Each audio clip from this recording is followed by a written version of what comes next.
का क्या कहना। ओम शांति। 31 डिसेम्बर 24 मधुर महावाक्य। मीठा बाबा कहे मीठे बच्चे, बाबा प्रतिदिन जहाँ सब पढ़ाउछंती ताकू केबे हेले बंद करिवार नाही, कारण एही पाठपढ़ा द्वारा ही मनर संदेह दूर होइथाए। प्रश्न, बाबांकर हृदय को जीतिबार उपाय कौन? उत्तर, बाबांक हृदय को जीतिबाकू हेले जे पर्यंत संगम युग रही से पर्यंत बाबांकू किछि भी लुचाओ नहीं। निजर चरित्र उपरे पूरा पूरा ध्यान दियो। जदि कौनसी पापकर्म होईगला तेबे अविनाशी सर्जन अर्थात डाक्तर को शुणाई दियो, तेबे हल्का होइजिबो। बाबा जहा शिक्षा देउछंती ताही तांकर दया कृपा बा आशीर्वाद अटे। तेणु बाबांकू दया किंबा कृपा मागिबा बदଳରେ निजे निज उपरे कृपा कर। एई भली पुरुषार्थ करी बाबांकर हृदय को जीति जाओ।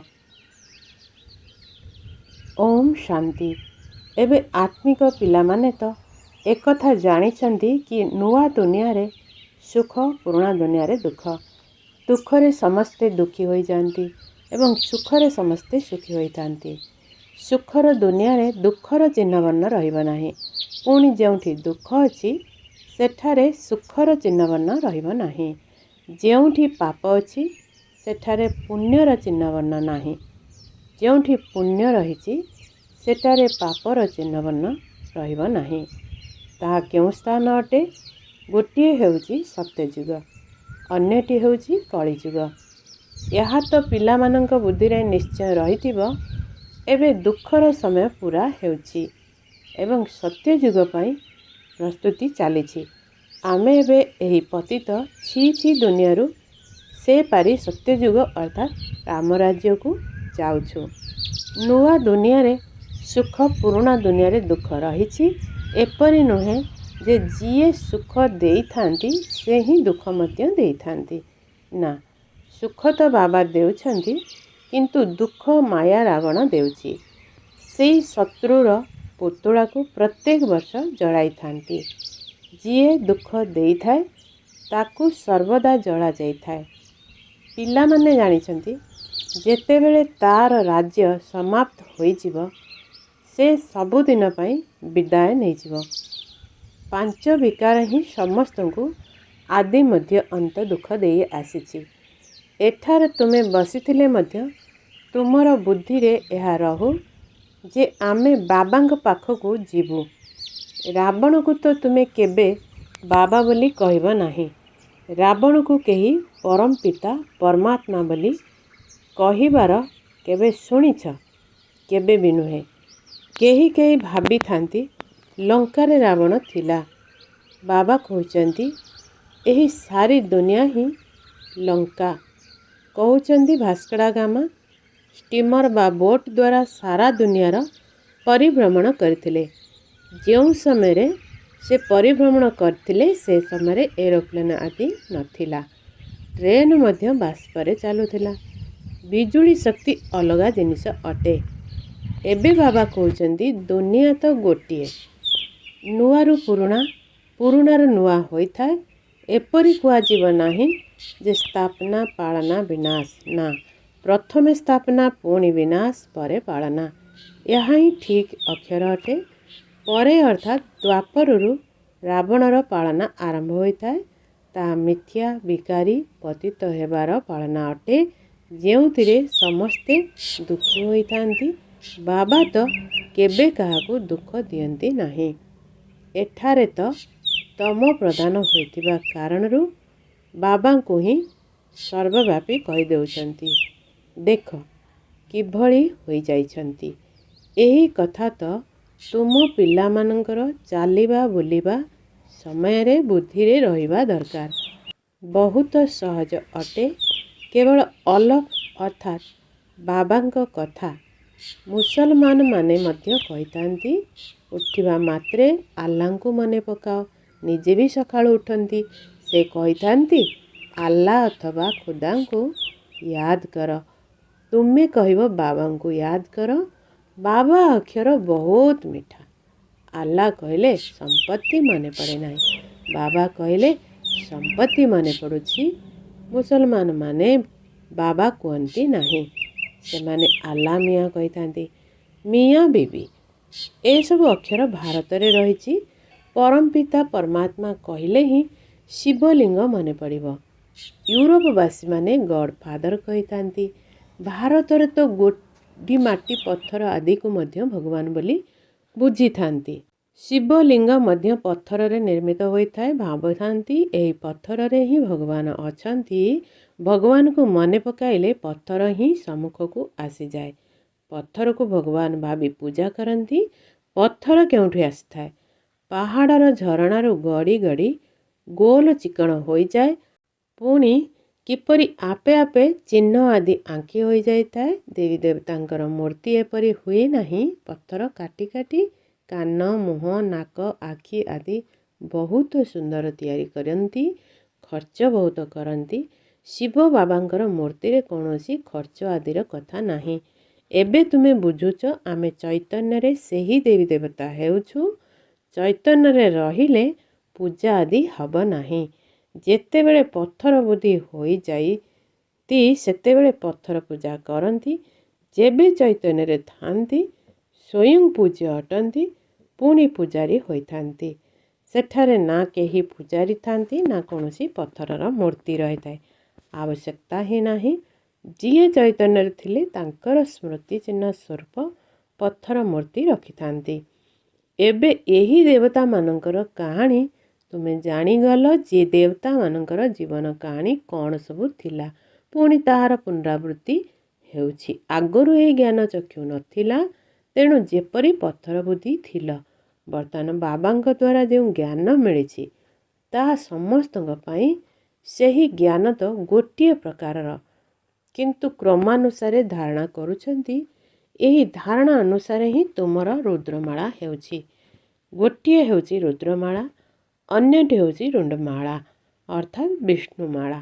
ଗୋଟିଏ ହେଉଛି ଆତ୍ମା ଭାଇମାନଙ୍କର, ଅନ୍ୟଟି ହେଉଛି ଜୀବାତ୍ମା ଭାଇ ଏବଂ ଭଉଣୀମାନଙ୍କର।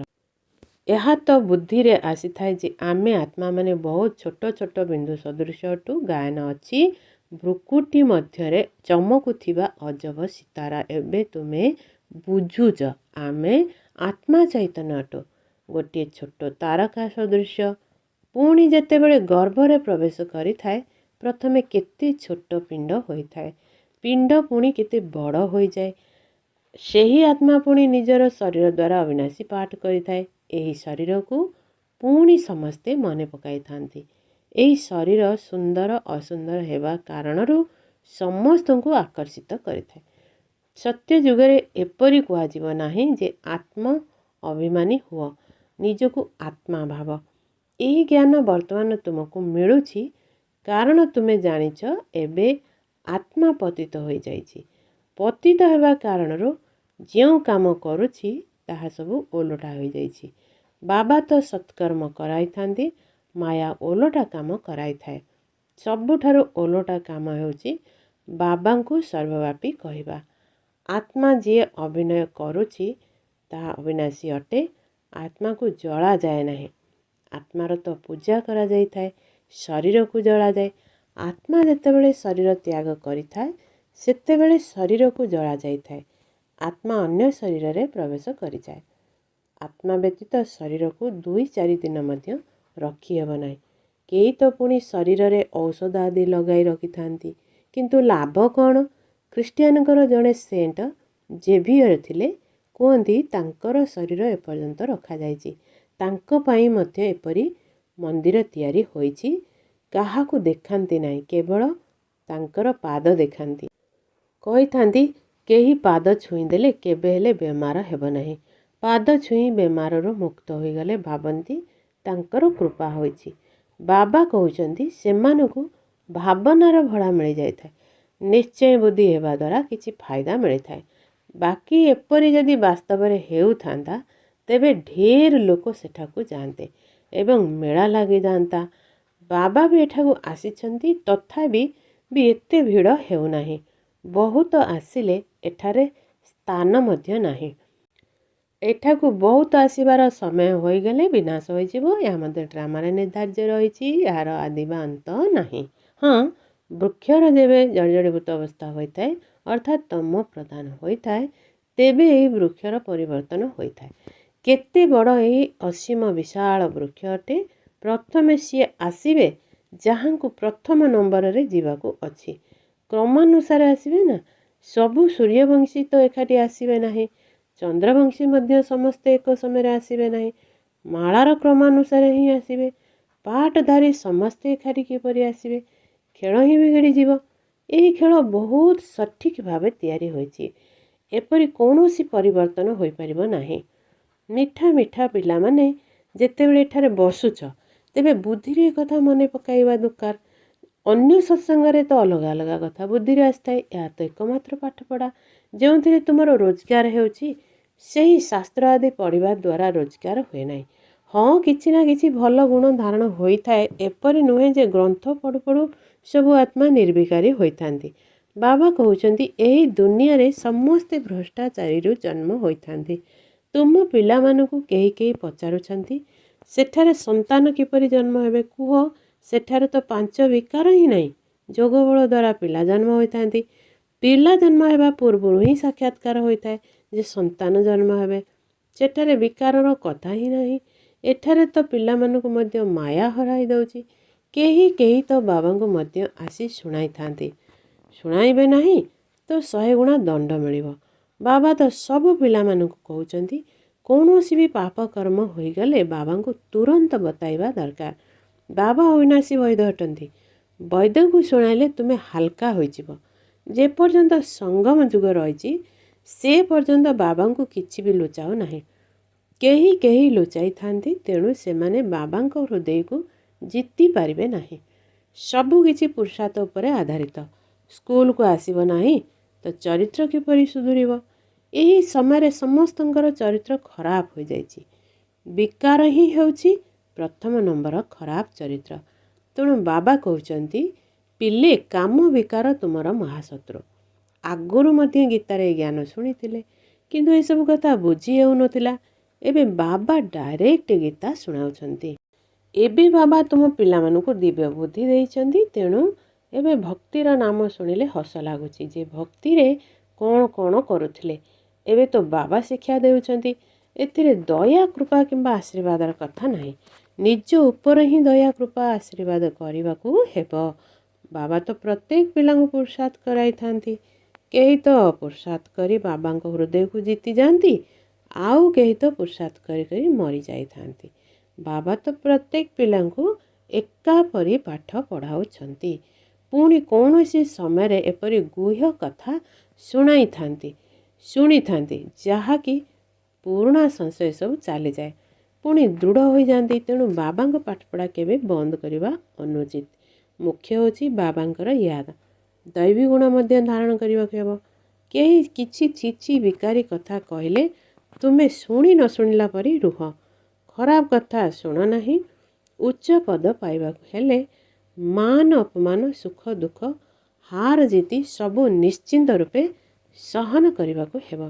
ବାବା କେତେ ଉପାୟ ବତାଉଛନ୍ତି। ପୁଣି ମଧ୍ୟ ପିଲାମାନେ ବାବାଙ୍କ କଥା ଶୁଣି ନ ଶୁଣିଲା ପରି କହୁଛନ୍ତି। ତେବେ ସେମାନେ କିପରି ପଦ ପାଇବେ? ବାବା କହୁଛନ୍ତି ଯେ ଯେପରି ଅଶରୀର ହୋଇନାହ ସେ ପର୍ଯ୍ୟନ୍ତ କିଛି କିଛି ମାୟାର ଚୋଟ ଲାଗୁଥିବ। ବାବାଙ୍କ କଥା ନ ମାନିବା ଅର୍ଥ ବାବାଙ୍କର ଡିସରିଗାର୍ଡ ଅର୍ଥାତ୍ ଅସମ୍ମାନ କରୁଛ। ତଥାପି ମଧ୍ୟ ବାବା କହୁଛନ୍ତି ପିଲେ ସର୍ବଦା ବଞ୍ଚି ରୁହ, ଜାଗ୍ରତ ରୁହ ଏବଂ ବାବାଙ୍କୁ ୟାଦ କରି କରି ଉଚ୍ଚ ପଦ ପାଅ। ଆଚ୍ଛା, ମିଠେ ମିଠେ ଶିଖିଲା ଦେ ସନ୍ତାନମାନଙ୍କ ପ୍ରତି ମାତା ପିତା ବାପଦାଦାଙ୍କର ମଧୁର ସ୍ନେହ ସମ୍ପନ୍ନ ଶୁଭେଚ୍ଛା ଏବଂ ସୁପ୍ରଭାତ। ଆତ୍ମିକ ପିତାଙ୍କର ଆତ୍ମିକ ସନ୍ତାନମାନଙ୍କୁ ନମସ୍ତେ। ଆତ୍ମିକ ସନ୍ତାନମାନଙ୍କର ଆତ୍ମିକ ମାତା ପିତାଙ୍କୁ ନମସ୍ତେ ନମସ୍ତେ ନମସ୍ତେ। ଧାରଣା ପାଇଁ ମୁଖ୍ୟ ସାର 1. କେହି ବି ଯଦି ଓଲଟା ସୋଲଟା କଥା ଶୁଣାଉଛନ୍ତି ତେବେ ଶୁଣି ନ ଶୁଣିଲା ପରି ରହିବାକୁ ହେବ। ଖରାପ କଥା ଶୁଣ ନାହିଁ। ସୁଖ ଦୁଃଖ ମାନ ଅପମାନ ସବୁ କିଛି ସହନ କରିବାକୁ ପଡ଼ିବ। 2. ବାବା ଯାହା ଶୁଣାଉଛନ୍ତି ସେଗୁଡ଼ିକୁ କେବେ ବି ଶୁଣି ନ ଶୁଣିବା ପରି କରି ବାବାଙ୍କର ଅସମ୍ମାନ କର ନାହିଁ। ମାୟାର ଆଘାତରୁ ସୁରକ୍ଷିତ ରହିବା ପାଇଁ ଅଶରୀର ହେବାର ଅଭ୍ୟାସ ନିଶ୍ଚିନ୍ତ କରିବାକୁ ହେବ। ବରଦାନ ବାବାଙ୍କ ସମାନ ଦୟାଶୀଳ ହୋଇ ସମସ୍ତଙ୍କୁ କ୍ଷମା କରିବା ସହିତ ସ୍ନେହ ଦେଉଥିବା ମାଷ୍ଟର ଦାତା ହୁଅ। ଯେପରି ବାବାଙ୍କୁ ଦୟାଳୁ କୃପାଳୁ ବୋଲି କହିଥାନ୍ତି, ସେହିପରି ତୁମେମାନେ ମଧ୍ୟ ମାଷ୍ଟର ଦୟାଳୁ ଅଟ।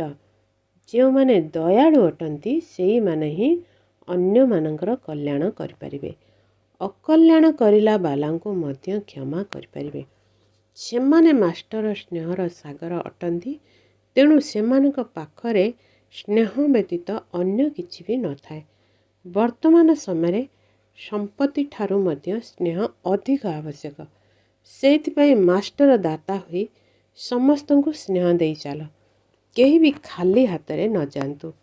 ସ୍ଲୋଗାନ ଯଦି ତୀବ୍ର ପୁରୁଷାର୍ଥୀ ହେବାର ଇଚ୍ଛା ଅଛି, ତେବେ ଇଚ୍ଛା ଥିଲେ ଉପାୟ ନିଶ୍ଚିନ୍ତ ମିଳିଥାଏ। ଓମ୍ है हमने